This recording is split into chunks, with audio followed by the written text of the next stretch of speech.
Boa tarde, sétimo e sexto ano, tudo bem com vocês? Boa tarde. Boa tarde. Boa tarde, professora. Sejam todos Boa bem-vindos. tarde.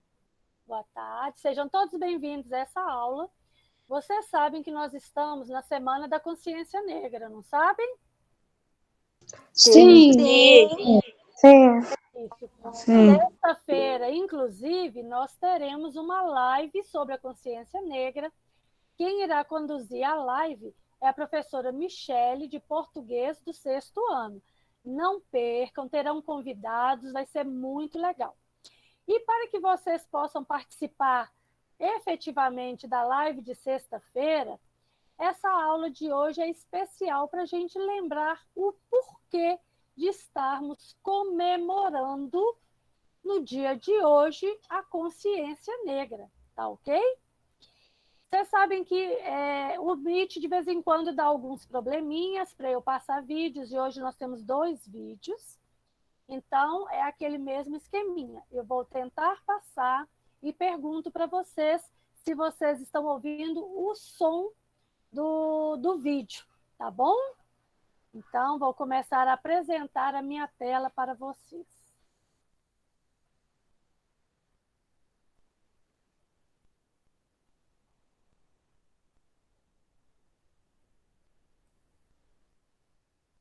Já mudou a tela? Sim.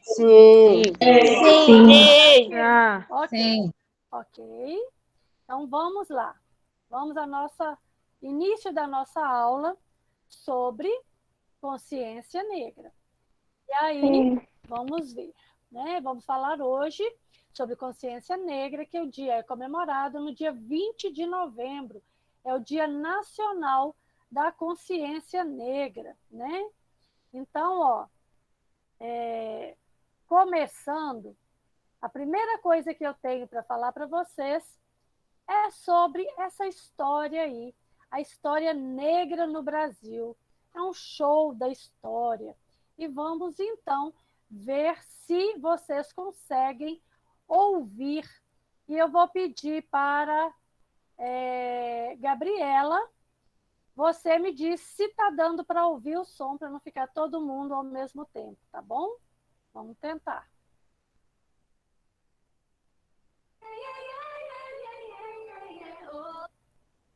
Conseguiu ouvir, Gabi?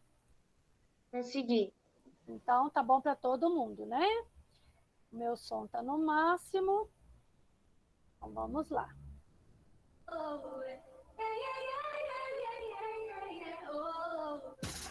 Aqui teve escravidão, história de uma nação, muita exploração dos nossos irmãos.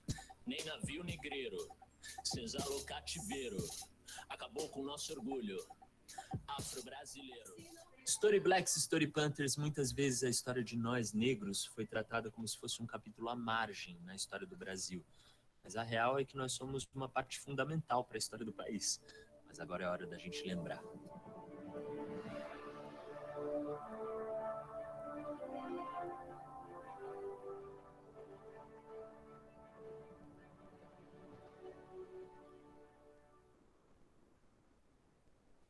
Storymigs, vocês já pararam para pensar? Porque a gente sempre começa a história negra no Brasil a partir do tráfico de escravizados, da escravidão. Como se fosse aí que começa a história dos negros que vieram para cá.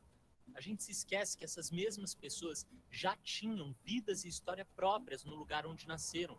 E que o tráfico de escravizados foi do século XVI até o século XIX. Ou seja, foram quase 400 anos de escravidão no Brasil. 400 anos! Imagina quantas gerações não foram atravessadas por esse problema. Imagina quantas pessoas não foram violentadas por essa atrocidade. E tudo isso parece simplesmente normal pra gente. Parece uma questão de vestibular. E ainda me vem alguém dizer que é mimimi. Eu acho que pra gente elaborar esse assunto, a gente devia dar uma olhada naquele show que você deu quando o Chico Rei veio aqui. Fechou? Eu achei que você mandou muito. Tanto é que a gente vai repetir. É? Massa.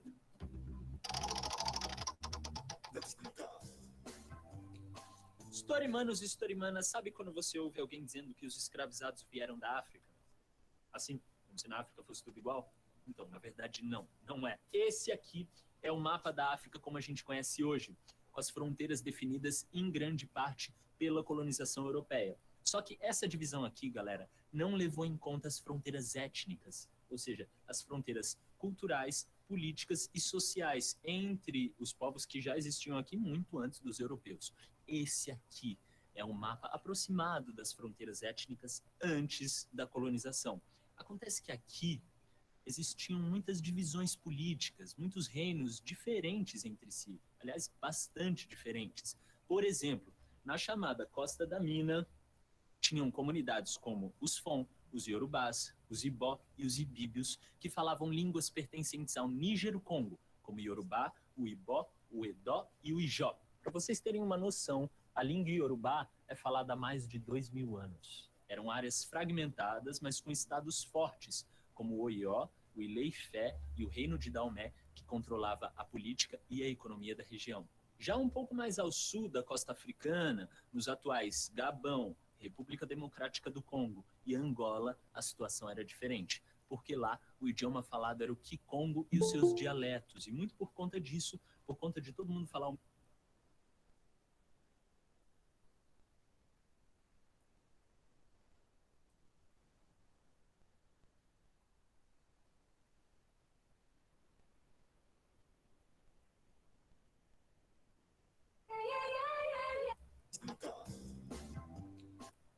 das fronteiras étnicas antes da colonização. Acontece que aqui existiam muitas divisões políticas, muitos reinos diferentes entre si, aliás, bastante diferentes. Por exemplo, na chamada Costa da Mina, tinham comunidades como os Fon, os Yorubás, os Ibó e os Ibíbios, que falavam línguas pertencentes ao Níger-Congo, como o Yorubá, o Ibó, o Edó e o Ijó. Para vocês terem uma noção, a língua Yorubá é falada há mais de 2.000 anos. Eram áreas fragmentadas, mas com estados fortes, como o Oió, o Ilé-Ifé e o Reino de Daomé, que controlava a política e a economia da região. Já um pouco mais ao sul da costa africana, nos atuais Gabão, República Democrática do Congo e Angola, a situação era diferente, porque lá o idioma falado era o Kikongo e os seus dialetos, e muito por conta disso, por conta de todo mundo falar o mesmo idioma, a unidade territorial era maior. É uma área muito rica. No Mayombe, por exemplo, na atual Angola, tinham muitas jazidas de chumbo, cobre e ferro. E lá ficava o Reino do Congo, que tinha uma população de mais ou menos 8 milhões de pessoas. A capital era Mbanza Congo e o rei tinha uma guarda real de mais de 20.000 homens. A partir do século XV, os europeus, e entre eles os portugueses, se instalaram na África e teve início o uso de mão de obra escravizada, principalmente na costa ocidental do continente. No século XVII, esse comércio já era uma importante fonte de renda para os comerciantes europeus que estavam traficando escravizados de toda a África para as Américas. E com isso, os reinos, as organizações sociais, a cultura e toda a história tão rica e tão diversa da África foram brutalmente atingidos. Storiparsas, para quem não sabe, teve até rei escravizado no Brasil. O Galanga, mais conhecido como Chico Rei, que foi um rei africano trazido para cá como escravizado. E pouca gente conhece a história do cara. Tem até quem diz que ele nem existiu. Chega aí, Chico Rei! Chico, e essa história de que tem gente que diz que você não existiu? Não, Chico, calma. O que ela tá querendo dizer é que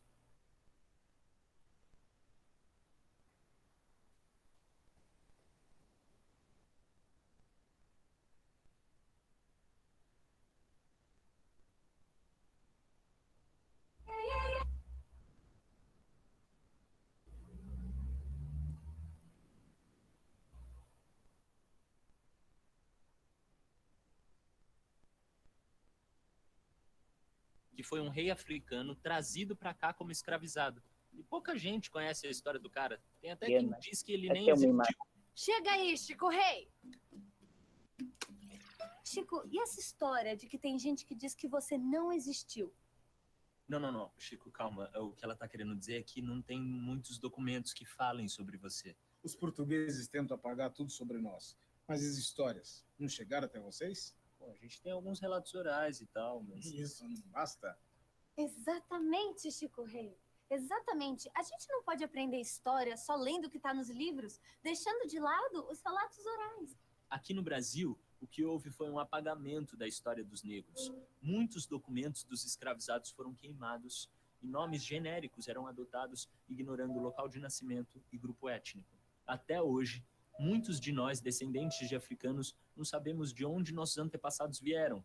Então, você imagina aquilo, a Alefanhane, o Kiko Tanaka, o Luvisoto, que sabem exatamente de onde os seus antepassados, os avós, os tataravós, os bisavós vieram. Imagina só, não ter a menor ideia. Pois é, galera, pessoas arrancadas de suas vidas para terminar seus dias como escravizados longe das suas famílias. E ainda tem gente que diz que a escravidão aqui no Brasil foi mais tranquila, mas se engana quem pensa que não teve resistência. Nós lutamos e lutamos muito. E tinham várias formas de resistência, né? Várias formas. Eu vou dar alguns exemplos para vocês. Sabotagem de engenho, desobediência, fuga, envenenamento dos senhores e a mais importante e ostensiva de todas, que foram os quilombos. Palmares, nossa pequena Angola, da Angola Janca.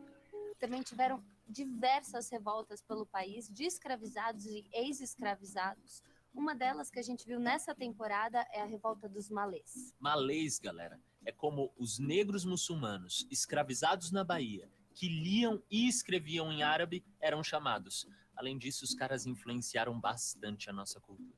Se liga aí! A gente se reúne para o aprendizado, mas também sabemos celebrar. Festinha!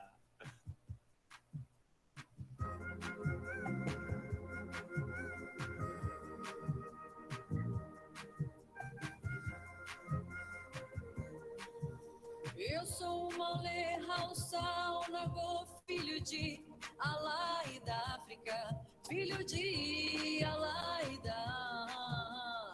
Aqui em Salvador, escravo eu não sou, viva lá da Darai Licutã, viva lá da Darai Licutã. E os malês festejam com todos os negros africanos e brasileiros. E o Rajab é uma festa pra todos. As revoltas negras, como a dos malês, pressionavam pelo fim da escravidão no Brasil. E esses movimentos se tornaram cada vez mais frequentes no nosso país. Isso me lembra o nosso querido Luiz Gama. Luiz Gama, autodidata, abolicionista, advogado, jornalista e também autor de várias poesias. Ele esteve aqui na nossa primeira temporada. Aliás, vamos ver com ele como no século XIX a escravidão começava a chegar no seu fim. Bora! Chega mais, Luiz! Nos Estados Unidos estava rolando a Guerra da Secessão. No norte, os abolicionistas. No sul, os escravistas. Como isso influenciou o movimento abolicionista aqui no Brasil? Os ideais de liberdade individual e igualitarismo trazidos dos Estados Unidos escancaravam a contradição da escravidão no Brasil. Afinal, todos nascemos iguais. Como pode alguém escravizar algum igual? Com isso, nós começamos a articular um movimento republicano por aqui. Nós já estamos em 1880 e nada da escravidão acabou. Mas, mesmo com tanta pressão, só em 1888 a escravidão no Brasil teve fim. Só que, como dizem alguns historiadores nossos, a Lei Áurea por aqui foi bastante preguiçosa, né? Exatamente. Storymigs, vocês já pararam para pensar em como foi o dia seguinte à abolição da escravidão?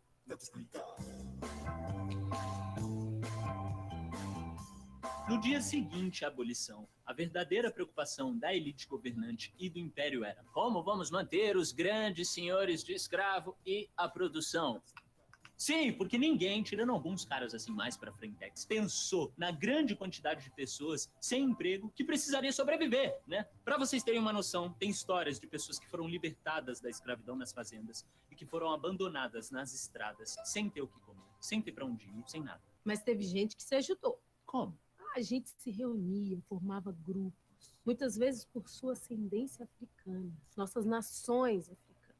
Nações? Sim. Ao contrário do que a escravidão nos fez pensar, muitos negros vieram de verdadeiras nações africanas.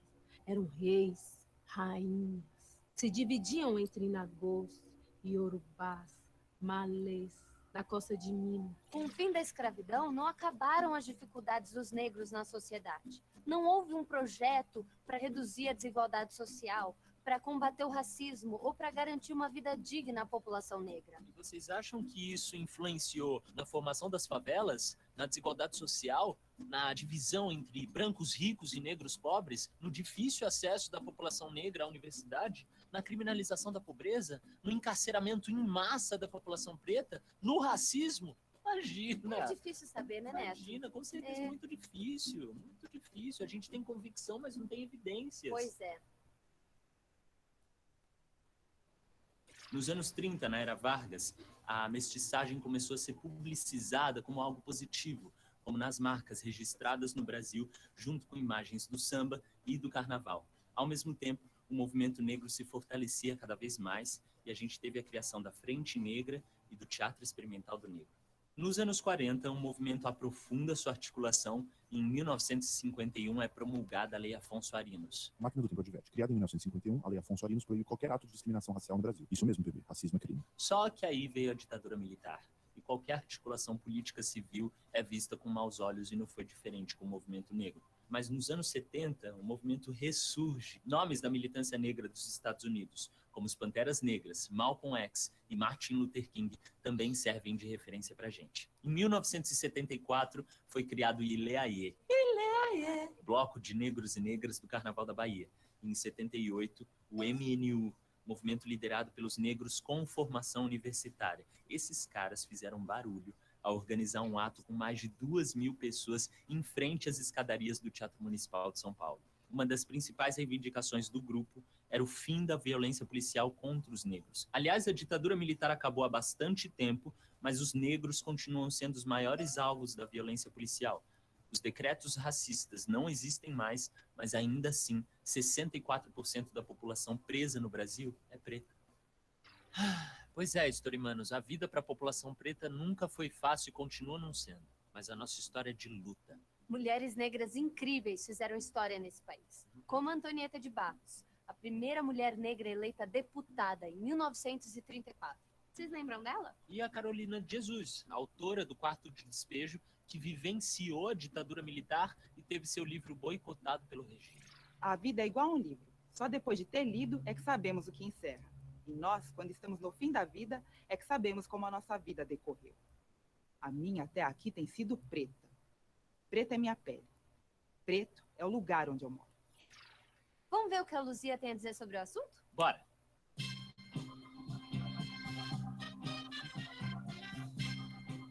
História amadas e história amados. A história do nosso país é marcada por um apagamento simbólico das lideranças negras. Há poucos registros sobre elas na nossa história oficial. Mulheres fundamentais do século XX também são pouco conhecidas. Você conhece, por exemplo, a história de Ruth de Souza, atriz, cofundadora do Teatro Experimental do Negro e primeira atriz negra a subir no palco do Teatro Municipal do Rio de Janeiro? Por que será que ouvimos tão pouco sobre essa mulher incrível?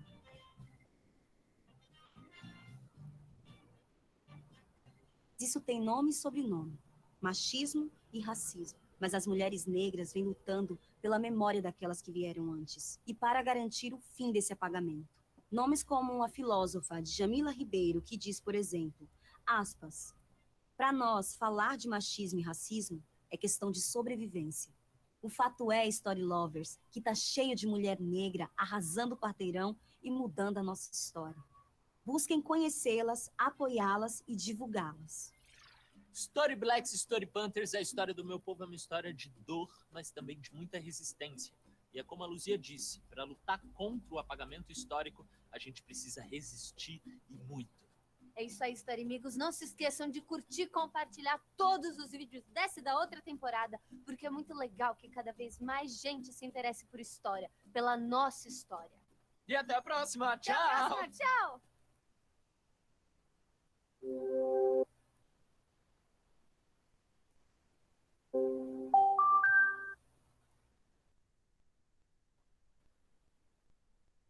Vou passar para vocês agora um vídeo de uma entrevista que foi realizada na comunidade dos Arturs. Vocês estão me ouvindo bem? Sim. Sim. Sim. Sim. A comunidade dos Arturs é uma comunidade quilombola que fica aqui em Contagem, aqui no bairro Alvorada, bem próximo à minha casa. Então, agora eu vou passar para vocês a entrevista que eu e a professora Karine fomos lá e nós fizemos a entrevista com a Gorete. Olá, pessoal. Voltamos para a segunda parte do nosso vídeo. Nossa convidada, Gorete, da comunidade dos Arturos. E o assunto que nós vamos desenvolver agora tem a ver com o ano da pandemia, a visibilidade do povo negro, a violência contra o povo negro, cidadania, tem a ver também em como resolver todos esses problemas e comemorar os 300 anos de Minas Gerais. Vamos ainda abordar o assunto que é o foco principal do nosso vídeo de hoje, que é a história da comunidade dos Arturos. Vem com a gente. Eu cheguei até a comentar no WhatsApp a questão que agora a gente está vendo, principalmente esse ano de pandemia, esse ano tão atípico, que a gente está vendo, primeiro a pandemia. Os gráficos nos mostram, isso não tem como você desviar a atenção disso, que a população que mais está sendo penalizada nessa pandemia é a população pobre e negra. Então, quando a gente vê, por outro lado, os movimentos que estão surgindo, como Vidas Negras Importam,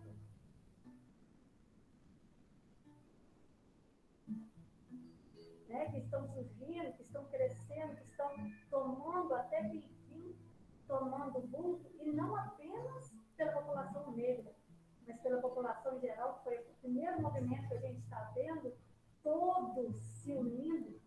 O que você acha? Você acha que as coisas estão mudando? Você acha que tem muito para mudar? O que você está vendo desse ano de pandemia, com todos esses nuances que a gente está vendo com relação à nossa população, principalmente a população negra, a violência policial, o racismo, o preconceito com relação aos trabalhadores, o feminicídio, né? O que você acha que está acontecendo? Que nós estamos dentro de casa, que isso está, sabe, emergindo, ou isso já passou da hora de realmente estar sendo colocado?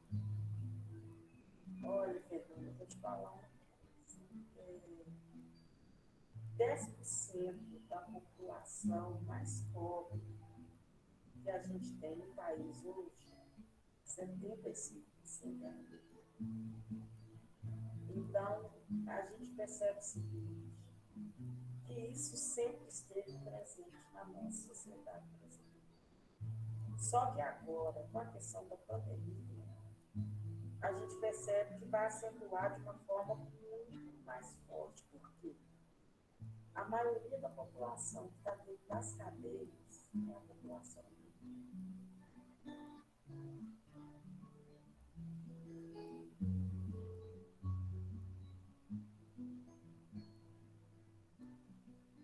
A maioria do povo que está passando fome e desempregado é a população negra. A maioria das mulheres que sofrem pelo feminicídio são mulheres negras.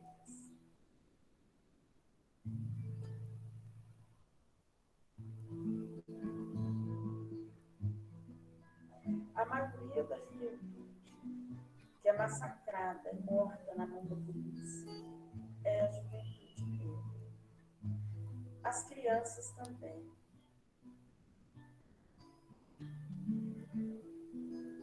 Que são mal amadas, que estão na fila de adoção. As crianças sem família e órfãos.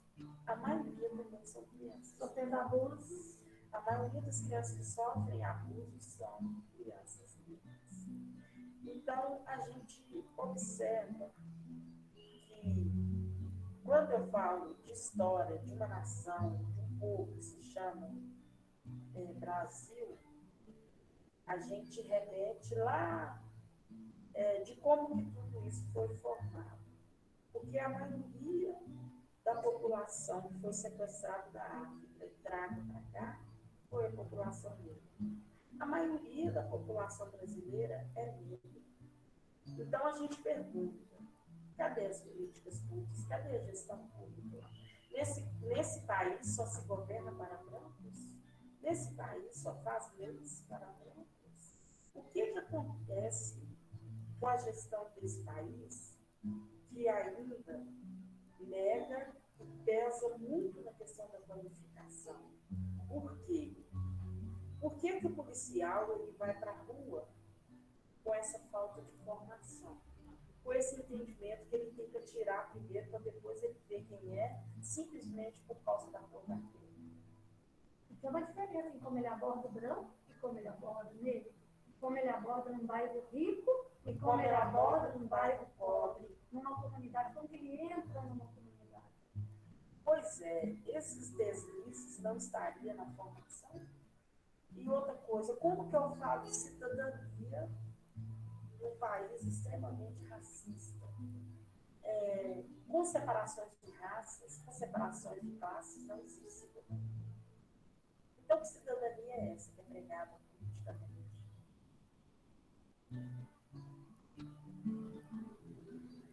Pelos governantes.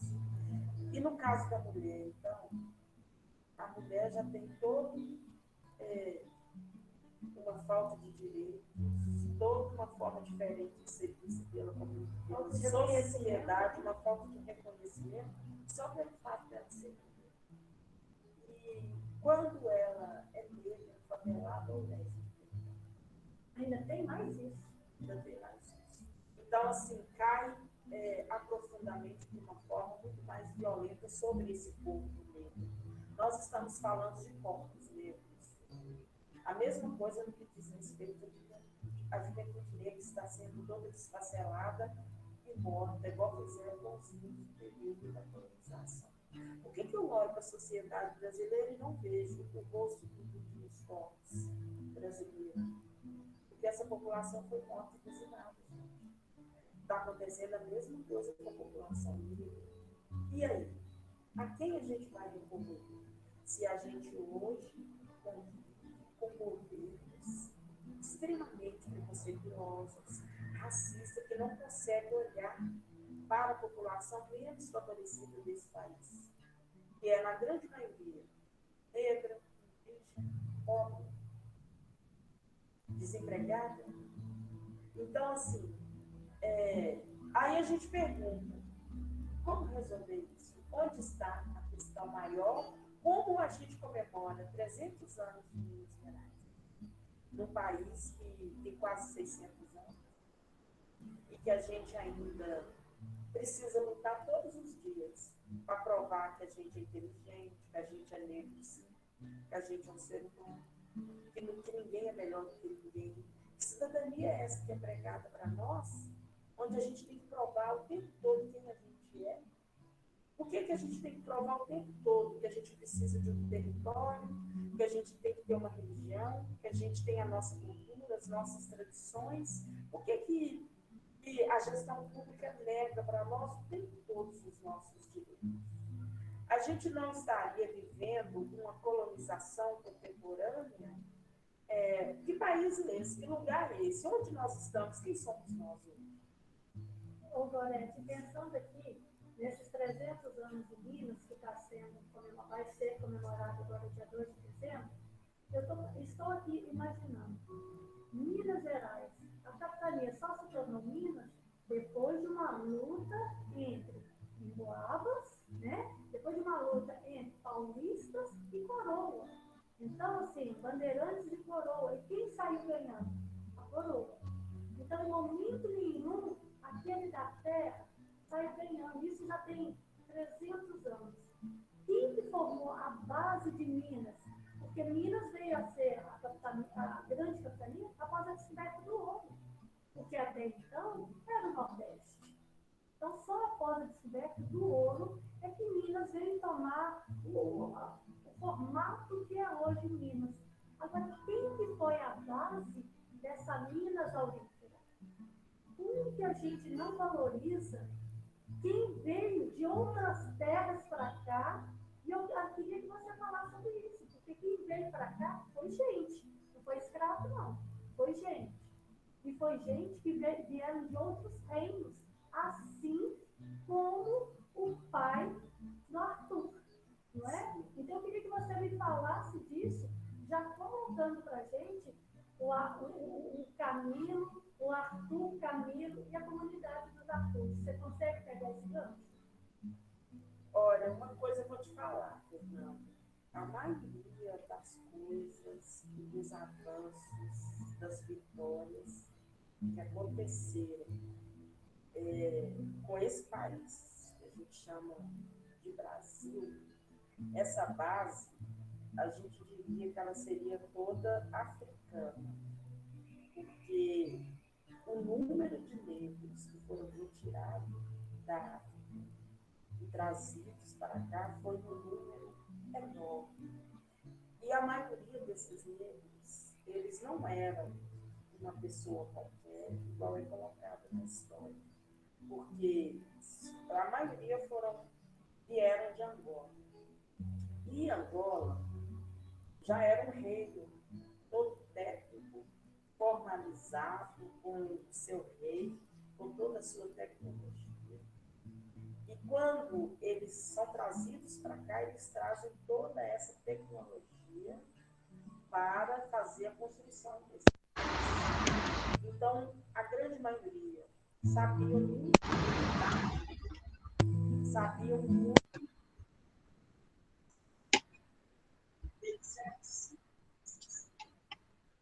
Para a gente chamar esse território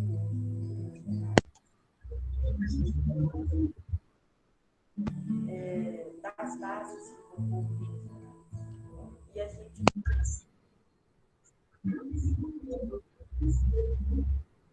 avançada que essa população tinha para fazer essa extração do ouro, essa extração do diamante, para construir esse país. Gabriela, vocês estão ouvindo o zumbido ou não? Era só no meu fone de ouvido? Eu não estou ouvindo, não. Ah, então era só no meu fone. Okay. Eu tava. Ok. Eu tô, professora. Tudo Eu bem. também ouvi. Tudo Eu bem. também. Creio que já tenha acabado. Ok, vamos continuar então.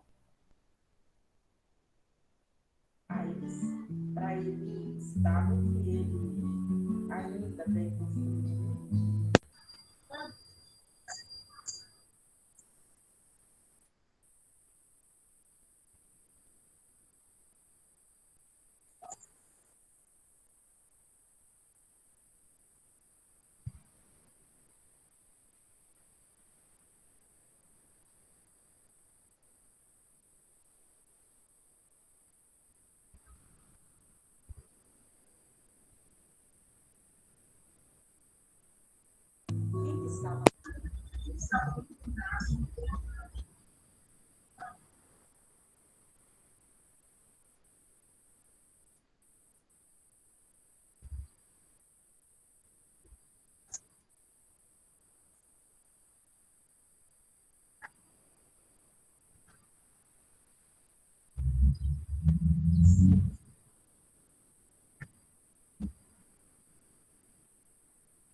Professora, eu não estou escutando o som.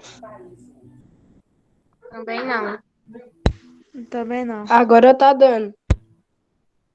Também não. Ok. Vou voltar aqui, tá? Formalizado com o seu rei, com toda a sua tecnologia. E tá muito baixo, professor. Eles são trazidos para cá, eles trazem toda essa tecnologia para fazer a construção desse país. Então, a grande maioria sabia muito bem lidar com ele. sabiam muito bem lidar com as filhas. Eles eram super especializados. Então, para a gente chamar esse território de Minas Gerais, a gente fica fazendo território, sabe? Das bases que compõem Minas Gerais. E a gente vai conseguir fazer uma análise de toda essa tecnologia avançada que essa população tinha para fazer essa extração do ouro, essa extração do diamante, para construir esse país para ele estado que ele ainda bem construído. E como que essa população ainda é vista? Porque tudo que a gente tem no país até hoje é de muita luta. Os nossos ancestrais, eles se lutavam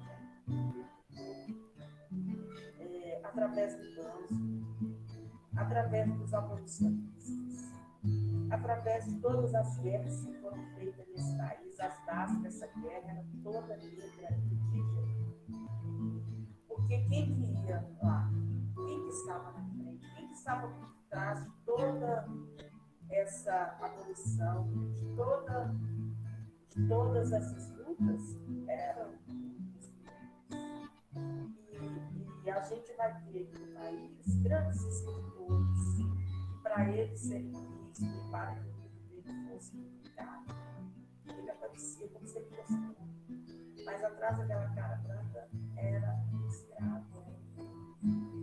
Então a gente queria deixar claro para a nação brasileira que nós não descendemos de escravos, que nós descendemos de reis, de rainhas, de nações que tinham toda uma tecnologia, que sabia muito bem lidar com essas coisas, que trouxe toda essa riqueza cultural que forma o país hoje.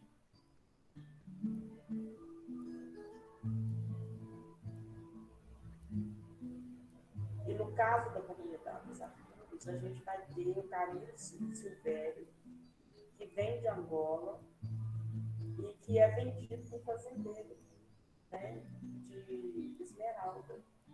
E o Camilo, ele tinha toda uma técnica para lidar com a terra, porque ele sendo escravo, morando nessa fazenda em Esmeralda, o Camilo ele trabalhava para vários fazendeiros aqui na região de Contagem, porque através dessa última pesquisa agora feita pelo IEF, o Camilo, ele consegue comprar essas terras aqui. Nós temos a estrutura dessas terras. Porque ele ganhava um dinheirinho trabalhando para esses fazendeiros aqui na região de Contagem. Então, ele compra essas terras e deixa no nome dos filhos. E como a vida do escravo era muito curta, quando o Arthur, que era um dos filhos do Camilo, faz 9 anos de idade, o pai dele morre.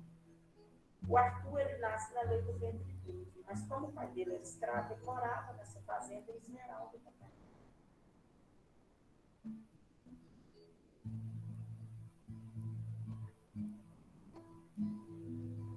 E o fazendeiro, o dono do pai dele, era padrinho dele.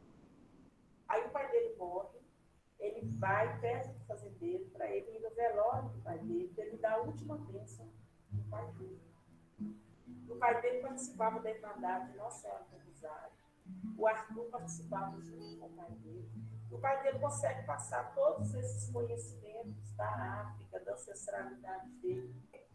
Licença, professora, o áudio está baixo. Não estou conseguindo escutar muito bem a entrevista.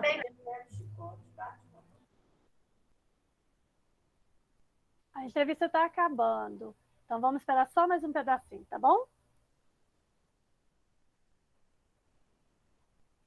Tem que ser com fone de ouvido. Com fone de ouvido fica melhor. Quebra os dentes do Arthur, não deixa o Arthur ir fazer essa despedida do pai. E os filhos de Arthur contavam para nós que o pai deles, ele chorou tanto e ficou tão revoltado que ele, naquele momento, ele chora muito e jura. E quando ele crescesse, tivesse a família dele, ele queria os filhos dele todos morando em volta da casa dele, para os filhos dele não sofrer o tanto que ele sofreu e não poder discutir com o próprio pai. Então, daí que vem a formação da comunidade, dos apuros mais tarde.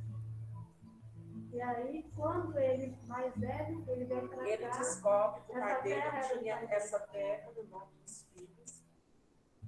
Aí ele casa, né, com Carmelina, depois de já ter o primeiro casamento.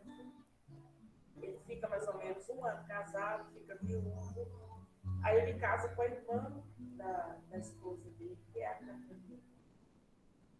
E com a Carmelina é que ele vem para cá, né?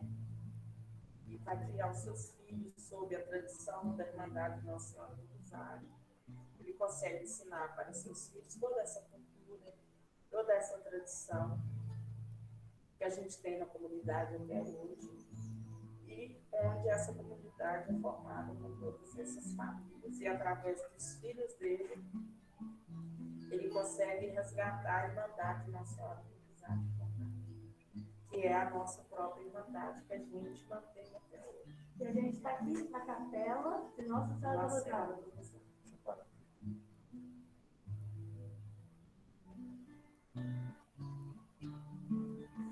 Gorete, para finalizar, eu quero que você mande agora, falando para os alunos que vão ouvir essa entrevista. O que você pensa dessa Minas Gerais, desses 300 anos de Minas? O que você pensa para eles em termos de educação, em termos de reconhecimento da comunidade, reconhecimento dos valores, respeito à religiosidade e também o pertencimento? O que você pode falar para eles? Bom, gente, eu diria o seguinte, que nós, seres humanos, a gente precisa muito resgatar em nossos corpos, na nossa vida, a questão do respeito em relação ao outro, a cultura das outras pessoas, a forma de ser, de viver, a religiosidade. Porque, na verdade, todas as pessoas merecem ter o mesmo direito que o outro. Ninguém é melhor do que ninguém, ninguém pode mais do que ninguém. Porque às vezes a gente se ilude muito quando a gente fala assim, somos iguais, temos os mesmos direitos, porque nós sabemos que nós não somos iguais. O nosso próprio corpo mostra para nós que nós temos um lado direito e um lado esquerdo. Então, assim, as pessoas que são racistas, que são preconceituosas, elas não têm ideia do que elas causam no ser humano quando a pessoa passa por um momento desse ou por uma diminuição por esses motivos. Eu, enquanto professora, enquanto família, porque eu tenho famílias também, tenho muitos parentes, enquanto ser humano, eu ouço muito as pessoas. A vida inteira eu parava as minhas aulas para ouvir os meus alunos. E o entendimento de todas as formas que seriam por questões sociais, por questões religiosas, por questões de gênero, o tempo todo eu percebia e percebo até hoje que o sofrimento que o ser humano sente por esses motivos é tremendo, gente, é muito profundo. Vocês não têm ideia do que sente uma criança, como ela passa por um racismo, por um preconceito.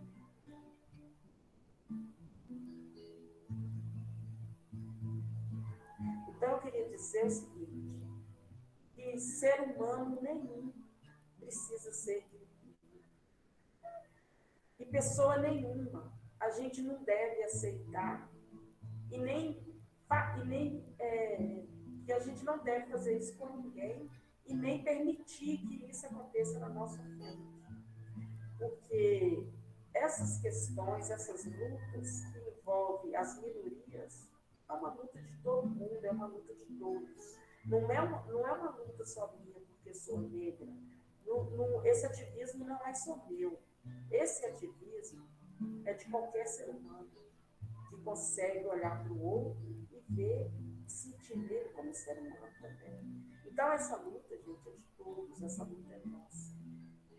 E falar de Minas Gerais é falar de toda essa riqueza cultural, é de toda essa diversidade que encanta o nosso Estado, não só o nosso Estado, mas o nosso país, a essa grande nação que se chama Brasil. O sonho da gente é que vocês cresçam com esse entendimento, valorizando a nossa história, valorizando a nossa cultura, valorizando as pessoas, as famílias, os seres humanos, com tudo que elas são e que elas carregam. E que ninguém é obrigado a carregar aquilo que eu acho. Não existe verdades. A minha verdade, ela não é única.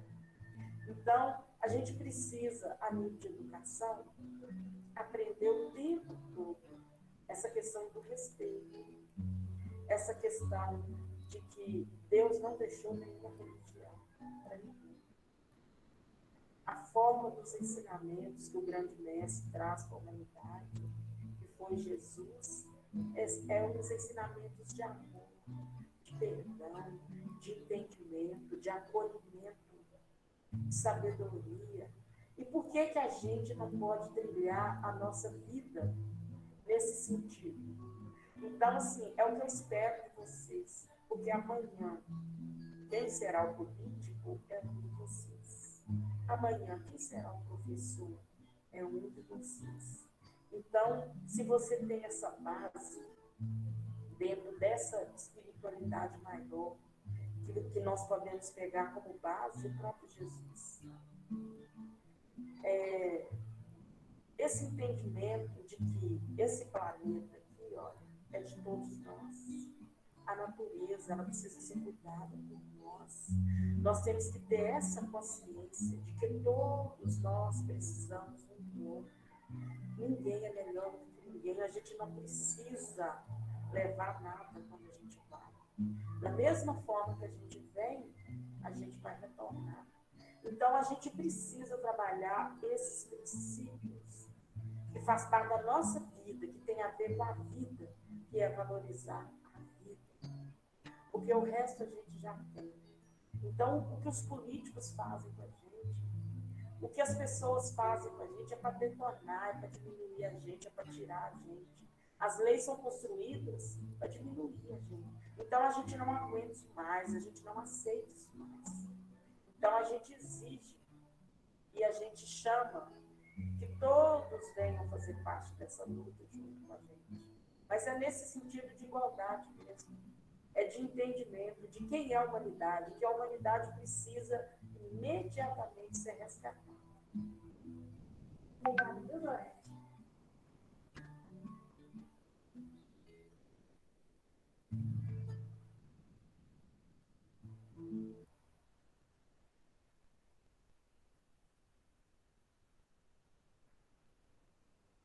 E aí, gente, eu acabo esses 2 vídeos que eu iria passar para vocês e começo a segunda parte da nossa aula de hoje, que é uma entrevista com Luana Tolentino.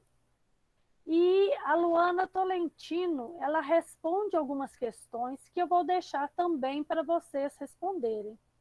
Então, quando se pergunta qual a importância do Dia da Consciência Negra na escola, é importante a gente trabalhar isso? Vale a pena a gente trabalhar esse tema, consciência negra na escola? Ou, na realidade, não existe necessidade? Será que existe preconceito? Será que existe racismo? Será que na escola os alunos, os professores, os trabalhadores, a parte administrativa, será que algum deles já sofreu racismo? Ou será que algum deles já criou situações em que o outro seja colocada em situação triste como racismo? Então, a partir de agora, a cada pergunta que é feita a Luana, que é essa mocinha da foto, eu faço a mesma pergunta para vocês. Vamos lá à pergunta número 1. Por que é importante celebrar o Dia da Consciência Negra na escola? Eu peço para vocês, se vocês não estiverem aí com um caderno, se vocês não estiverem aí com um papel que vocês possam anotar essa pergunta, se tiver no celular, dá um print na tela. Por que é importante celebrar o Dia da Consciência Negra na escola? Por que nós celebramos esse dia? E aí, a Luana, ela trouxe uma resposta. E a resposta dela foi a seguinte: para valorizar a contribuição dos ex-escravizados e de seus descendentes na construção do país, é um compromisso, é uma obrigação que escolas públicas e privadas devem ter.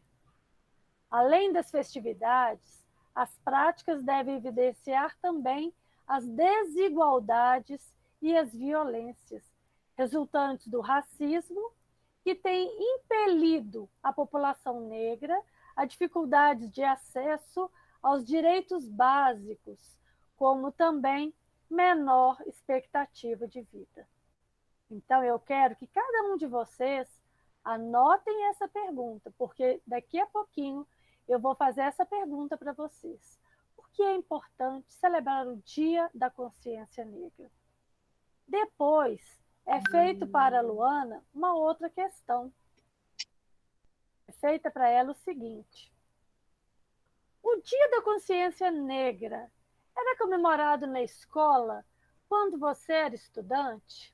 E vocês, alunos do 6º e 7º ano, desde que vocês estão na escola, vocês sempre comemoraram o Dia da Consciência Negra?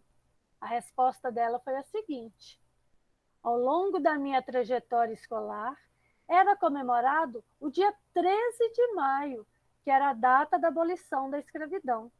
Exaltava-se a figura da princesa Isabel, tida como a única responsável pelo fim dos quase 4 séculos de trabalho compulsório a que os negros foram impelidos.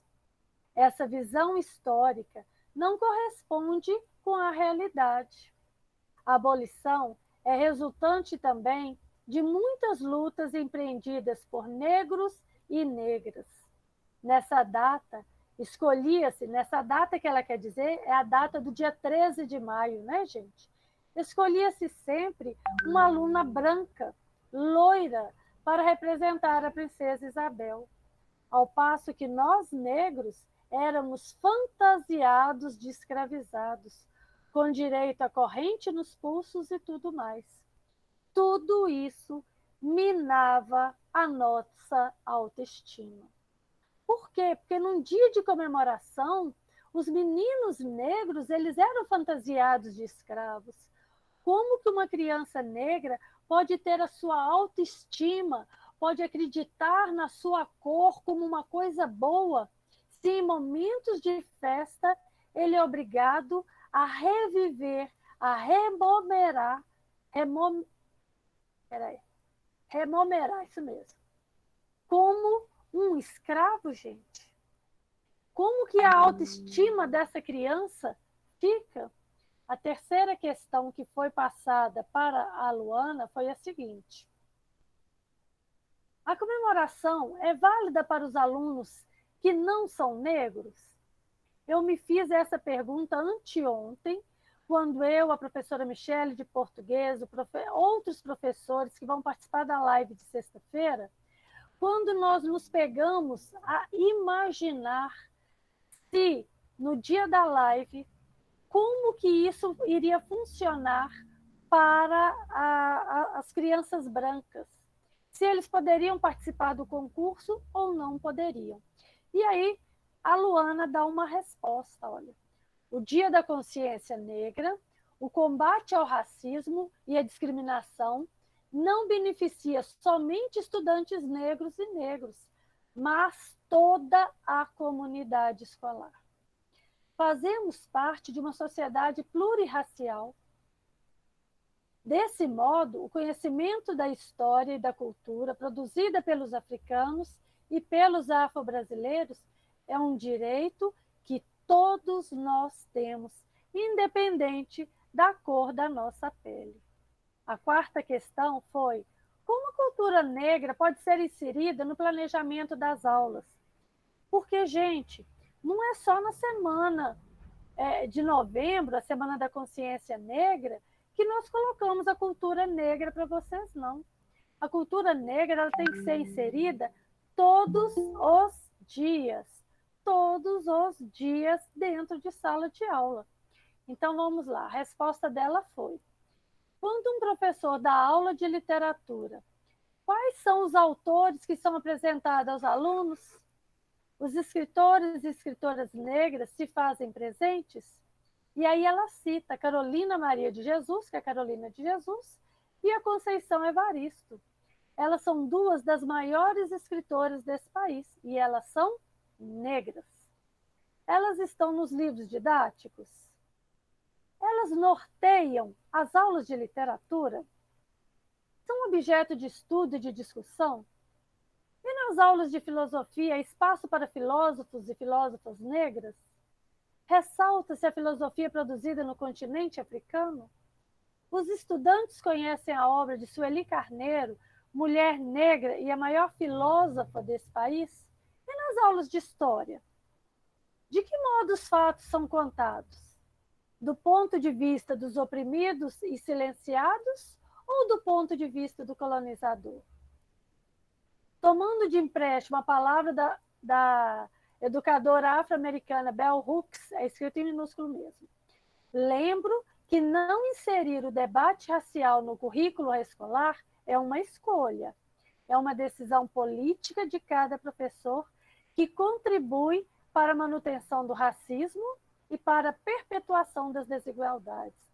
Então, quando o professor não fala do racismo, quando o professor não cita esses autores, quando o professor conta a história apenas pelo lado dos vencedores, pelo lado do colonizador, o professor está perpetuando as desigualdades. A quinta questão colocada, antes disso eu vou mostrar para vocês quem era Carolina de Jesus. Esta é a obra dela, Quarto de Despejo. E aí essa foto é da Carolina de Jesus, grande escritora que foi boicotada na época da ditadura. E aí, a outra pessoa que foi citada foi a Conceição Evaristo. Aí a Conceição Evaristo, eu tive o prazer de assistir uma palestra com ela. A Conceição Evaristo aí. A quinta questão... Professora, o que é boicotada? Quando a gente deixa de mostrar, sabe? Quando a gente esconde, não apresenta o livro dela, não fala da obra dela, a gente está boicotando. Tá? Obrigada. Nada. Quais atividades de celebração podem ser realizadas na escola no Dia da Consciência Negra? E todo ano a gente celebra de alguma forma. Ou nós fazemos murais, ou nós fazemos dança, nós fazemos apresentação de capoeira, né? O Adriano, a gente sempre tem apresentações. Vamos ver qual foi a resposta da Luana. Em geral, as escolas optam pelas atividades festivas, como apresentação de grupos de capoeira, de música e de dança. Gosto muito dos desfiles da beleza negra, da exaltação dos cabelos crespos e cacheados. É um momento de reconhecimento, de protagonismo e de afirmação de identidade negra, profundamente marcada pela violência racista. Veja esse desfile como uma possibilidade de se criar outros olhares a respeito dos sujeitos negros, de evidenciar a necessidade da construção de outros padrões de beleza. Sexta questão, ali, ela ainda tinha uma resposta que eu não poderia deixar, respondendo ainda a quinta. Contudo, penso que o 20 de novembro precisa ser um dia também para expor Expor é colocar, né? Trazer para fora as mazelas criadas pelo racismo. Nos últimos dias, pesquisas revelaram que os trabalhadores negros recebem um salário 74% inferior se comparado aos rendimentos recebidos pelos brancos. Revelam também que, na última década, 71% das pessoas assassinadas nesse país eram negros. E a cada 23 minutos, um jovem negro é assassinado nesse país. Essas questões também precisam ser discutidas no Dia da Consciência Negra. Não podemos mais naturalizar, achar que esses dados são fruto da vontade divina. A luta contra o racismo deve ser de todos e todas. A escola tem um papel fundamental. Aí a questão 6 é a seguinte: quando você realiza atividade de empoderamento negro, como é a recepção dos alunos e alunas? Sabe, gente, quando a gente fala assim, vamos fazer um desfile da beleza negra, como que os alunos e alunas recebem isso? E aí, cada um de vocês, eu continuo afirmando, vai pensando como que vocês recebem isso. E a resposta da Luana foi a seguinte: em geral, os estudantes estão muito abertos para o trato destas questões. Anseiam que o racismo, o feminismo negro, o genocídio da população negra sejam discutidos em sala de aula. A juventude quer falar, quer ter voz. A juventude quer um currículo alinhado com o mundo que está à sua volta. Gostaria de acrescentar que as práticas e os discursos empreendidos pelas feministas negras nas redes sociais têm exercido um papel importante para o interesse dos jovens por esses temas.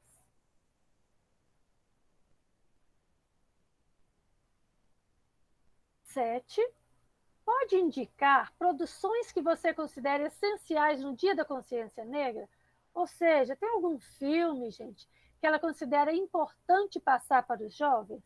E a resposta dela é a seguinte: para os adolescentes, gosto de 2 filmes recentes. O primeiro deles é o 12 Anos de Escravidão, e o segundo é o Pantera Negra. Embora o 12 Anos de Escravidão seja bastante pesado, julgo importante assisti-lo para que os professores e os estudantes tenham em mente o horror que foi a escravidão. Gosto do Pantera Negra, pois ele traz a possibilidade de construir novas narrativas dos sujeitos negros. Narrativas marcadas pela afirmação, pelo protagonismo e pelo empoderamento. E aí, eu tenho para vocês agora imagens desses 2 filmes. O primeiro, 12 Anos de Escravidão, e aí está a foto, né, do filme. E esse é o ator, né, o ator principal do filme. E temos também aqui, ó, mais imagens. Essa menina, ela é essa que está de azul aí, ó, nessa imagem da direita, e ela foi a vencedora desse... não foi o Oscar de melhor filme, não, melhor atriz, em 2014. E o outro filme que ela colocou, a Luana colocou, foi o Pantera Negra. Aí está a capa do filme, né? Espero que vocês tenham assistido, porque esse filme é maravilhoso. E eu tenho mais algumas imagens do filme, que são, olha aí, olha o empoderamento do negro. Olha como é importante esse filme para que mostre para a gente o poder dessa raça, o poder do negro, né? Então tá aí. Depois, ela conclui assim: o Dia da Consciência Negra representa uma excelente data para memorar a riquíssima cultura negra. Além do lado voltado às festividades, a data também proporciona a implementação de uma cultura antirracista na escola, visto que debater e combater o preconceito são ações fundamentais dentro das instituições educativas. Quando promovido pela escola, a postura antirracista faz com que as atividades pedagógicas levem os estudantes à justiça e ao respeito. E aí algumas imagens que a gente não pode deixar. Olha que imagem forte essa, gente. Essa segunda imagem. Analisem bem aí essa imagem. Quem é que está com a arma na mão?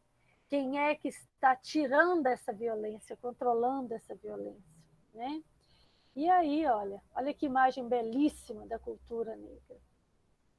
Por último, agora, vamos fazer a diferença? Então, vamos pensar. O que nós estamos fazendo para acabar com o racismo? Hein, gente? No nosso dia a dia, o que a gente tem feito? Como que nós podemos valorizar a cultura negra? De que forma que nós podemos valorizá-la? De que forma nós podemos mostrá-la com orgulho? Qual é a nossa reação ao percebermos o preconceito dentro da escola?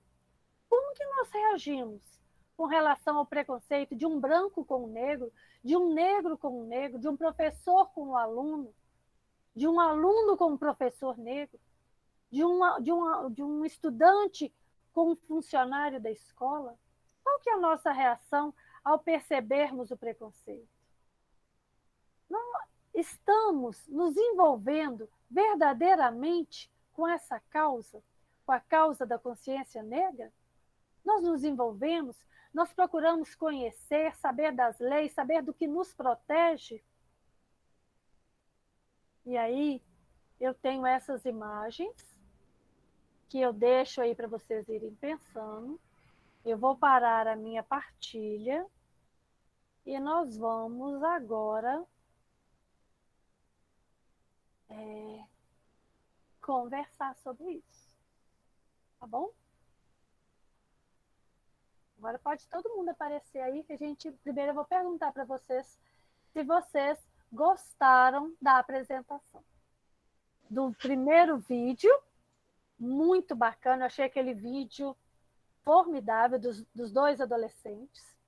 E depois, mesmo que baixo, quando eu falo para vocês que tem vídeo, a aula que tem vídeo, ela tem que ser assistida com fone. Porque muitas vezes o vídeo não traz para a gente um som que seja fácil de ouvir apenas pelo som do celular ou do notebook. Por isso que eu sempre coloco lá nas chamadas para a gente assistir a aula com fone de ouvido. E aí eu gostaria de saber de vocês. O que vocês acharam dos dois vídeos? Os vídeos trouxeram alguma coisa a mais para a gente? Nós ganhamos alguma coisa? Levanta a mão assim para eu ver quem quer falar, para eu poder falar para quem vai abrir o microfone primeiro. Ou ninguém gostou do vídeo? Quem gostou? Levanta a mãozinha aí, deixa eu ver.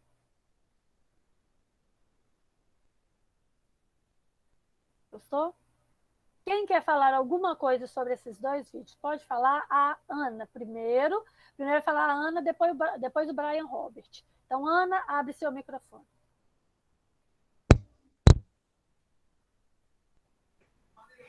Então, professora, eu não ia falar não, mas como a senhora falou assim que ia me falar, então eu vou falar.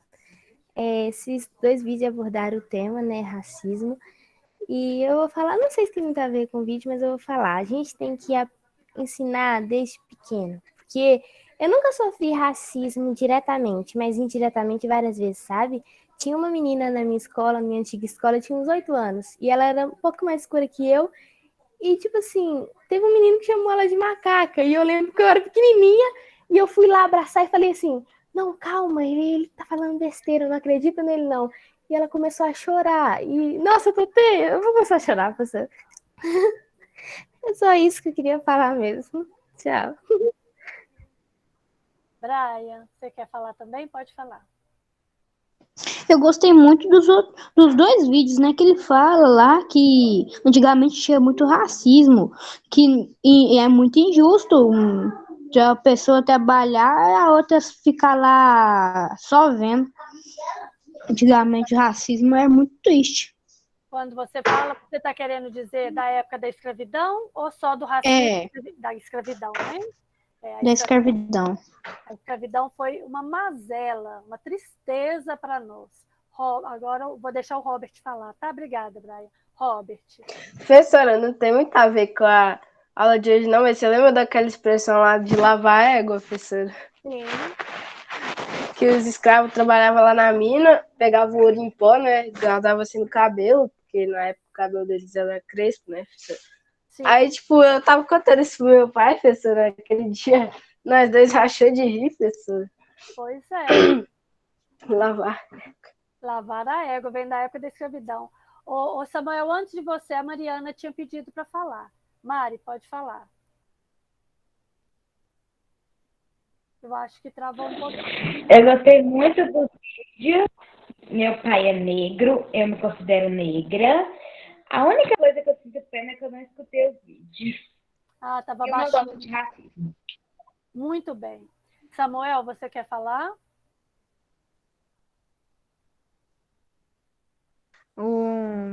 O quanto falou lá que não pode julgar só pela pele negra, eu pensei numa frase que muita pessoa fala aqui na minha rua, que tipo, não importa o que você é por fora, mas importa o que você é por dentro. Nossa, perfeito, Samuel, perfeito.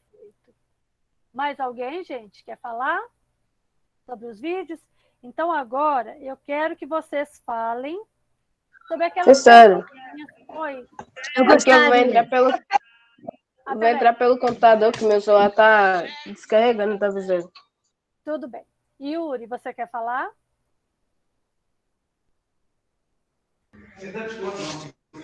Sim. Primeiramente, vou cumprimentar todos com uma boa tarde, né? Eu fico imaginando, às vezes eu penso, porque a base do nosso Brasil, a base do que o Brasil é hoje, eu acredito que seja também, né, graças aos negros. Por quê? Porque os negros,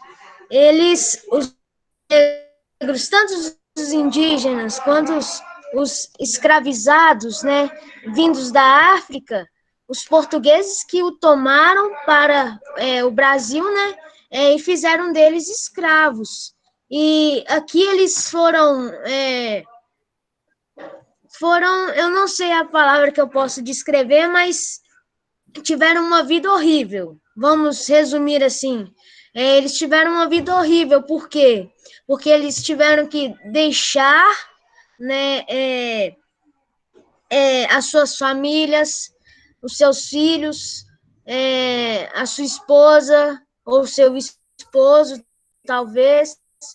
E ali no Brasil, aqui no Brasil, né, antigamente, no período colonial, eles sofriam demais mesmo, porque eram só eles que trabalhavam, né? E eu acho muito interessante porque, vamos dizer assim, porque a base do Brasil vem dos negros. Eram os negros que plantavam as canas de açúcar, eram os negros que colhiam as canas de açúcar, eram os negros que levavam aos engenhos, como nós estamos estudando no 7º ano, né, sobre essa matéria. Eu acho muito interessante que o sustento do Brasil, para que hoje nós temos esse Brasil, vamos dizer assim, um Brasil forte, é graças aos negros, aos indígenas, aos africanos escravizados, né? Essa é a minha opinião. Eu gostei muito. Muito bem, Yuri. Mais alguém quer complementar a ideia do Yuri, a fala dele, gente?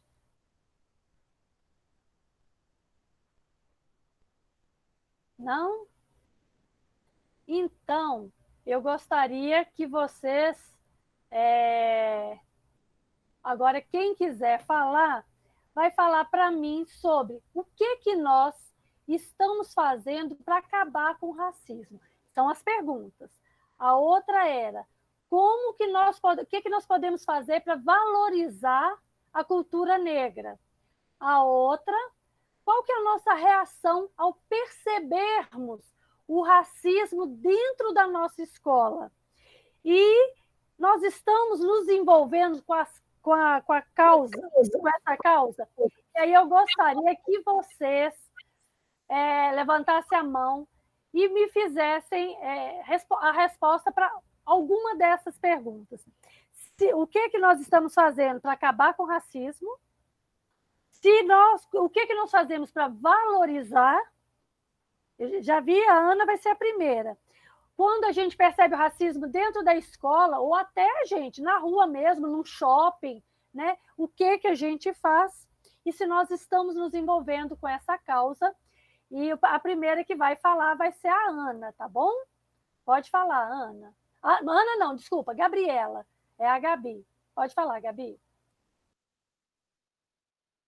A gente está fazendo na internet, como agora estamos em pandemia e não pode muito sair para protestos, tem a tag Black Lives Matter e também a gente posta nas redes sociais. Esta, então, é uma forma da gente estar na luta, estar consciente, estar falando, estar se envolvendo. Não é isso, Gabi, que você quis dizer? Isso. A justiça.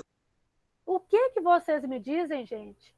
Alguém de vocês já viu alguém sofrendo racismo, preconceito dentro da escola? Ou algum de vocês já viu algum professor sofrendo preconceito ou racismo dentro da escola? Ou algum de vocês já viram algum funcionário da escola sofrer racismo ou preconceito? A Tamires. Pode falar, Tamires. Sim. O menino da minha escola, quando eu era pequena, do prezinho. Só porque ele era negro, os meninos chamavam ele de negro. E falavam que ele não podia ficar perto de nós. Nossa, gente. Ai, meu Deus, que tristeza. O Brian, Mariana, o Brian tinha aberto o microfone antes. Você quer falar, Brian? Quero. Quando eu estava no terceiro ano, eu tinha um colega, que até é o Guilherme. Aí, como ele é negro, tinha um menino lá que ficava zoando ele de macaco, carvão, um monte de coisa. E é muito triste. E o que vocês faziam numa situação dessa? Lá, eu chamei a diretora para ele, aí a diretora conversou com ele. Muito bem, porque às vezes a pessoa fala sem... Vocês viram aquela hora que a Gorete estava falando que o racismo dói? Às vezes a pessoa nunca sentiu preconceito na pele. Então, ele precisa de alguém conversar com ele para que ele tenha esse entendimento. Antes de você, Samuel, a Mariana tinha pedido para falar, tá bom? Depois é o Samuel. Pode falar, Mari. É o que estamos fazendo agora, discutindo sobre o assunto e ler mais sobre a história do negro. Isso é uma ótima forma da gente tomar consciência deste assunto e poder levar para os outros, né? Samuel, pode falar. Eu estava uma vez na escola, no último ano, foi o ano mais doido, porque, tipo, era a última vez que a gente ia se ver, então a gente ficou, tipo, o cérebro que tinha na nossa cabeça foi pro Marte. O meu melhor amigo que texto do prezinho conversava comigo, era meu parceiro, sofreu racismo ano passado, funcionária também e professora também. Professora de arte, funcionária que limpa a escola e meu amigo. Ô Samuel, e nesse caso, qual que foi a reação das pessoas que estavam próximas? As pessoas tomaram alguma atitude? Teve alguns que sim, mas é que a maioria ficou mais assustada e não teve coragem de fazer alguma coisa contra. Pois é, gente. A gente tem até que conversar muito a respeito disso para que a gente aprenda como chamar o outro. Também não é agredir o outro, né? Como que a gente chega perto do outro e fala, poxa, ele é tão gente como a gente, é nosso colega, é nosso amigo, você está deixando ele muito infeliz, né? A gente, às vezes, falando com mais carinho para aquela pessoa, ela se toca, ela sente que ela está magoando alguém. Às vezes isso não funciona, mas não é com agressão que nós vamos conseguir consertar o mundo, né, gente? Mais alguém gostaria de falar mais alguma coisa sobre esse tema, gente? Sobre as perguntas? Vocês já perceberam no shopping como que as pessoas são tratadas? Como que o preconceito velado, sabe assim?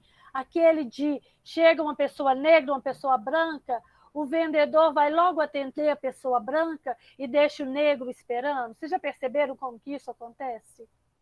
Sim. Não é? Eu acho que sim, já. Não percebi, não. Então, eu acho que a gente tem que começar a falar do que é importante, a falar da nossa causa, da causa brasileira. Sabe por quê, gente? Nós fomos o último país a acabar com a escravidão. Foram quase 400 anos de escravidão. Nós temos 100 e poucos anos que o nosso país não tem mais o sistema escravista. Então, nós tivemos muito mais tempo como escravista do que como não. Então, nós ainda temos que ensinar a população a não ser escravista, a não ser preconceituosa, a não ser racista, porque esse escravismo que ficou arraigado lá na nossa história, ela hoje surge como preconceito, como racismo, e nós temos que ensinar para a nossa população, para o nosso Brasil, e independente de classe social, que nós somos todos seres humanos. Eu gostaria agora que vocês pudessem falar para a gente poder fechar essa aula, e eu quero novamente convidar a vocês a participarem da live de sexta-feira, que será às 15 horas, com a professora Michele, que vai estar levando a live em dia. Lembrando que sexta-feira que vem, dia 27, é a nossa live sobre Minas 300 anos, e eu tô doida para esse dia chegar, porque tem muita coisa que eu quero mostrar para vocês e muitos trabalhos que vocês fizeram. Ontem, Mariana me mandou um vídeo lindo da igreja e do retiro, coisa linda. Gente, são tantos vídeos maravilhosos. Olha aqui, ó, arrepiando dos vídeos, os vídeos de culinária, os vídeos dos chás. Eu ainda não recebi nenhum vídeo de música. Eu acho que vocês não sabem nem cantar nem tocar. Eu não vi, pelo menos. Os vídeos do A Minas que eu espero tão lindos. E eu quero poder mostrar isso para vocês e mostrar também os trabalhos dos meninos da escola Nair Mendes, mostrar o trabalho dos meninos lá do Vale do Jequitinhonha, que também vão estar participando, estão fazendo essa caminhada com a gente. E eu gostaria de perguntar, quem gostaria de falar?